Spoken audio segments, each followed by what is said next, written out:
ଚୋର ଭୟରେ ଲୋକେ ଆତଙ୍କିତ। ଦିନକୁ ଦିନ ଚୋରି ବଢ଼ି ଚାଲିଥିବା କଏଦ କଲା CCTV କ୍ୟାମେରା। ଏ ଚୋରମାନଙ୍କୁ ଦେଖନ୍ତୁ କେମିତି ଚୋରି କରୁଛନ୍ତି। ବୋଲେରୋ ଗାଡ଼ି CCTV ଭିଡ଼ିଓ ଫୁଟେଜ୍ ଦେଖନ୍ତୁ।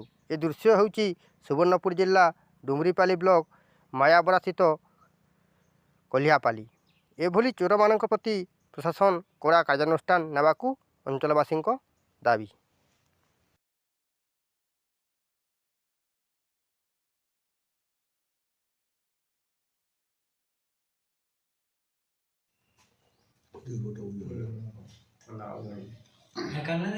नहीं এটা चलते